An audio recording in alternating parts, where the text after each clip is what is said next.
Napoléon III est le premier président de la République, mais aussi le dernier empereur des Français. Il a longtemps été décrié au XIXe siècle, à la fois par les historiens et par les républicains, comme en somme un dictateur. Cependant, dans la seconde moitié du XXe siècle, son rôle dans les mutations économiques, sociales et urbaines a été reconnu et valorisé. Alors, contre Victor Hugo, irréductible ennemi de l'empereur, de nos jours, Philippe Seguin l'a proclamé Louis-Napoléon le Grand.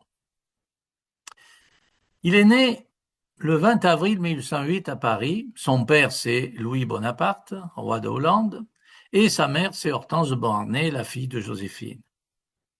Et bien sûr, on le voit ici, sur les genoux de Napoléon, son frère étant juste à côté. Il a un frère aîné, mais c'est sa mère qui va élever Louis-Napoléon. Son père va élever son frère aîné. Et il va être élevé au château d'Arenenberg, sur les rives du lac de Constance, c'est-à-dire en Suisse alémanique. Il sera même officier dans l'artillerie dans l'armée suisse. Il écrira un ouvrage sur l'artillerie. Et de cette époque, il gardera toujours un accent allemand. Comme il s'intéresse évidemment à la politique dès son jeune âge, il participe aux insurrections dans les territoires pontificaux en 1830. Il est favorable au mouvement des nationalités, à l'idée de l'unité de l'Italie. Son frère va mourir alors qu'ils sont encerclés par les Autrichiens et qu'ils risquent d'être pris. Et lui réussit à s'échapper grâce à sa mère. Après la mort du roi de Rome, c'est-à-dire du fils de Napoléon Ier, et grâce à l'abstention des frères de Napoléon, il deviendra donc l'héritier de la couronne impériale, il sera le prétendant. Et alors il est persuadé qu'il dirigera la France. Il va donc tenter 2 coups d'État contre Louis-Philippe, c'est un peu des coups d'État un petit peu d'opérette, mais enfin, ça lui permet quand même de se faire connaître et on sait qu'il existe, voilà. Et par conséquent, ces coups d'État vont échouer, mais il va être en prison. Il va être en prison pendant 6 ans.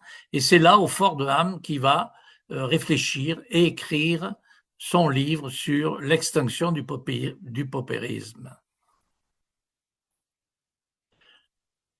Il va s'évader du Fort de Ham et après son évasion, il va vivre en Angleterre. Il va observer ce pays en pleine révolution industrielle. Quand la révolution de 48 éclate en France, ça lui permet de rentrer et de se faire élire député. Face au progrès de la gauche socialiste, il apparaît comme un défenseur de l'ordre, mais il apparaît aussi, et c'est toute l'ambiguïté de son État, et il apparaît aussi comme le défenseur des principes de 1789, et notamment de ceux de la souveraineté du peuple et du principe des nationalités. Il se présente donc aux élections présidentielles qui ont lieu au suffrage universel, masculin bien sûr, et son nom étant extrêmement connu, il est élu avec 75% des voix, alors que le chef du gouvernement, le général Cavaignac, n'a que 20%. Le 20 décembre, Louis-Napoléon prête serment, il devient le premier président de la République française, il s'installe au palais de l'Élysée et il commence son mandat avec un gouvernement qui comprend des ministres du Parti de l'Ordre, dont Adolphe Thiers, ancien ministre de Louis-Philippe, est un peu le chef charismatique. L'Assemblée législative est élue en mai 1849. Elle remplace l'Assemblée constituante et elle mène une politique résolument conservatrice, par crainte des idées socialistes qui ont quand même séduit le quart de l'électorat. Donc, par exemple, nous pouvons noter l'intervention contre la République romaine qui s'était révoltée, qui avait chassé le pape de Rome, et puis surtout la loi électorale du 31 mai 1850, à l'instigation de Thiers, qui exige 3 ans de domicile pour pouvoir voter, ce qui permet d'éliminer tous les ouvriers qui, évidemment, changent de place, circulent pour trouver du travail. Et donc, ça permet de renforcer les électeurs du Parti de l'Ordre. Et le président va très intelligemment marquer sa différence et faire connaître son désaccord. Alors, il ne peut pas se représenter au bout des 4 ans. La Constitution lui interdit. Il va donc voyager en province. La révision est très difficile, il faut une majorité très forte. Il va donc voyager en province, passer en revue des troupes, tester l'opinion. Il est populaire, c'est certain, il est beaucoup plus populaire que l'Assemblée. Donc, comment résoudre ce problème? Une Assemblée législative contre laquelle il ne peut rien, un président de la République contre lequel l'Assemblée ne peut rien, un coup d'État est inévitable. Victor Hugo, qui le sent venir et qui s'oppose à la loi qui pourrait lui donner l'autorisation de se représenter, s'écrit à l'Assemblée, quoi? Parce que nous avons eu Napoléon le Grand, il faut que nous ayons Napoléon le Petit. Et cette parole de Victor Hugo lui restera Napoléon le Petit. Alors le coup d'État du 2 décembre 1851 est parfaitement réussi, mais il implique quand même un certain nombre de violences. 15 000 condamnations, des déportations en Algérie et en Guyane pour 10 000, 60 députés expulsés, Victor Hugo part en exil, il ira dans les îles anglo-normandes. Mais le coup d'État implique aussi le rétablissement du suffrage universel, et ce coup d'État va être approuvé par plébiscite, 7 millions de oui, 600 000 non, 2 millions d'abstentions, c'est quand même donc, comme l'a dit l'empereur, comme l'a dit Louis-Napoléon, c'est presque un pardon, c'est pas pour le coup d'État. Un an plus tard, avec 7 800 000 voix, eh bien l'Empire est rétabli par plébiscite. Alors l'empereur va épouser Eugénie de Montijo en janvier 1853. Il faut en effet, puisqu'il est empereur, qu'il installe une dynastie en quelque sorte, un prince impérial naîtra en 1856, et ce mariage sera différent de ceux qui se font habituellement entre souverains. Il faut dire d'ailleurs qu'aucun souverain d'Europe ne voulait donner sa fille, vu tous les ennuis, n'est-ce pas, que les filles des souverains ont eu en France. Donc, il a dit qu'il a fait un mariage d'amour, ce qui, au fond, a satisfait le sentiment des Français. Donc, ce Second Empire est un régime autoritaire, incontestablement, mais il reste fondé sur le suffrage universel.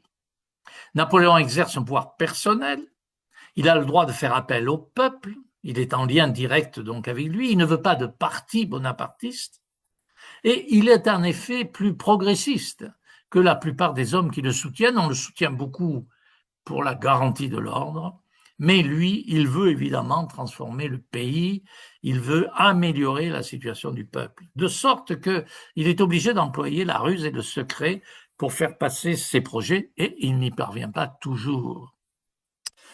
L'empereur est favorable aux dépenses productives financées par l'emprunt. Il va donc augmenter la dette de la France, mais il va encore plus augmenter sa richesse. Il soutient par conséquent le développement du crédit et des banques, la Société Générale, Crédit Lyonnais, Crédit Immobilier, Crédit Foncier, qui vont se créer à cette époque. Et grâce à la coopération des banques et de l'État, eh bien, le réseau ferré va passer de 3 600 km à 23 000 en 1870. C'est incontestablement la grande affaire et la grande réussite du règne. Également, la production industrielle a augmenté de 30%. La consommation de charbon a triplé, la production d'acier a quadruplé. Au total, la richesse de la France double entre 1850 et 1869. À Paris, l'empereur s'implique et veut absolument faire de Paris une grande capitale. Il veut créer des grandes avenues qui vont ouvrir la ville, lui permettre de respirer, d'éviter les épidémies, voire, dit-on, les manifestations. Donc ces grands boulevards, c'est le préfet Haussmann qui va les créer. Et évidemment, ça fait beaucoup de transformations, beaucoup de destruction, mais évidemment, à la fin du règne, Paris est devenu la grande capitale de l'Europe. En politique étrangère, l'empereur veut revenir sur les traités de 1815, qui ont marqué bien sûr la défaite de son oncle et donc la défaite de la France. Il est donc favorable aux revendications des nationalités, elles sont nombreuses, depuis les Polonais, les Prussiens, mais surtout les Italiens, nous allons voir. Mais il sait que l'alliance de l'Angleterre lui est indispensable, car en effet, sinon il apparaîtrait comme un fauteur de guerre, comme son oncle. Donc il faut qu'il ménage l'Angleterre et qu'il reste en accord avec elle. Il sera l'ami de la reine Victoria d'ailleurs toute sa vie. Elle visite, la reine Victoria, l'exposition universelle de 1855 et se recueille sur le tombeau de Napoléon aux Invalides. Donc c'est à partir de là qu'une entente se fait, qui ne sera pas toujours complète, bien entendu, car l'Angleterre n'accepte les idées de Napoléon que s'il ne bouleverse pas trop le monde et si l'Angleterre est maintenue dans sa suprématie, bien sûr. Mais enfin, la guerre de Crimée, de 1854 à 1856, va permettre cette alliance de la France et de l'Angleterre. Le Piémont va s'y joindre. On va défendre l'Empire ottoman contre la Russie. Ce sera la prise de Sébastopol.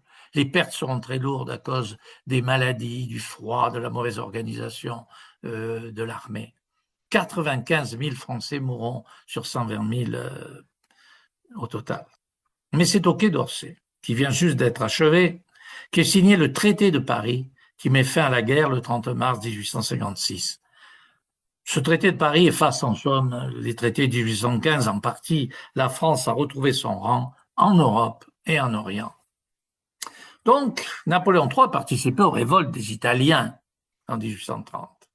Il est favorable à la création d'un État italien. Il est favorable aux nationalités. Donc, il conclut d'alliances défensives entre le Piémont et la France.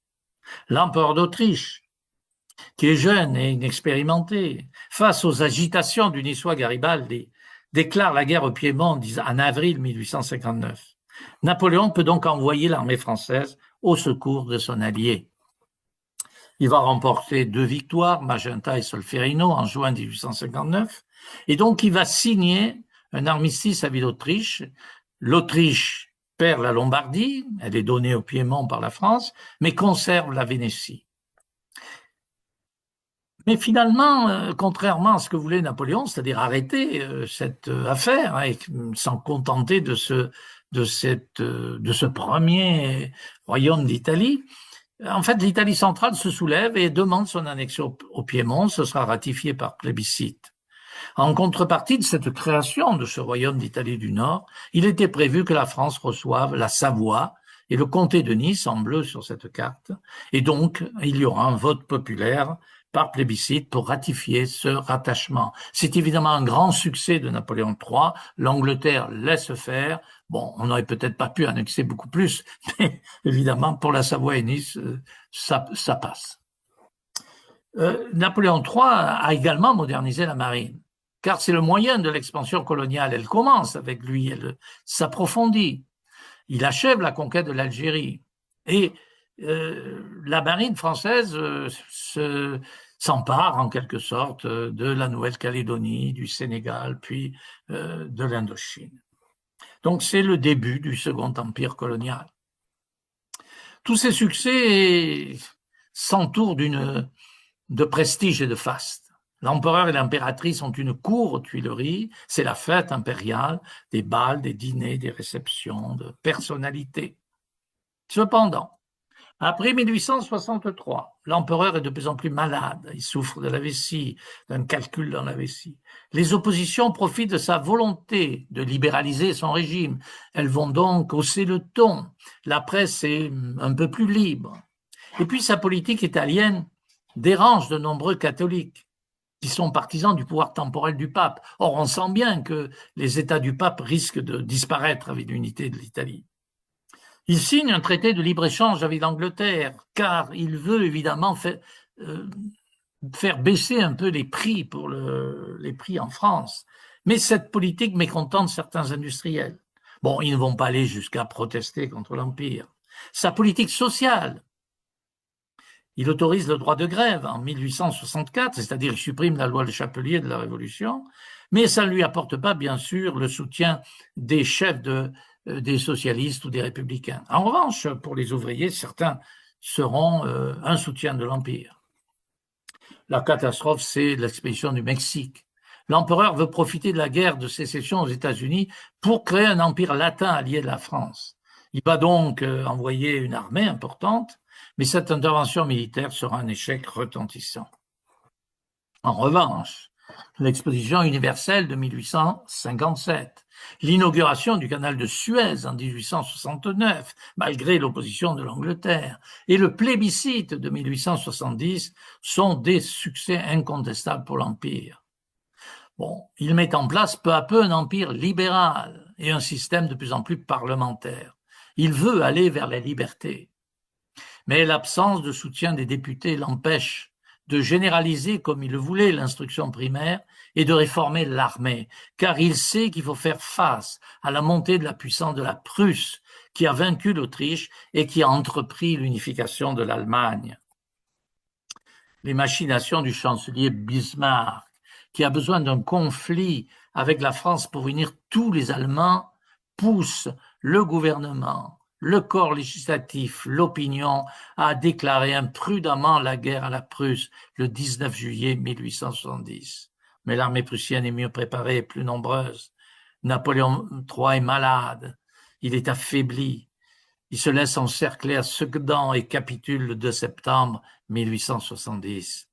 L'Empire s'effondre dans une défaite militaire qui va tourner au désastre pour la France avec la perte de l'Alsace-Lorraine. L'empereur lui-même est libéré en mars 1871 par Bismarck et il va donc pouvoir rejoindre ses proches, l'impératrice, son fils, dans le sud-est de l'Angleterre. Il est recueilli par la reine Victoria. Il meurt après 2 opérations de la vessie à l'âge de 64 ans, le 9 janvier 1873. Près de 60 000 personnes participent à l'inhumation et une délégation des ouvriers de Paris. Le bilan du Second Empire est donc contrasté. Il est évident que le coup d'État initial et la défaite finale peuvent difficilement être oubliés. En revanche, le développement économique du pays, la hausse générale du niveau de vie et l'adhésion populaire par le suffrage universel à la personne de l'empereur sont à mettre au crédit d'un régime dont la République gaullienne va s'inspirer sans le dire.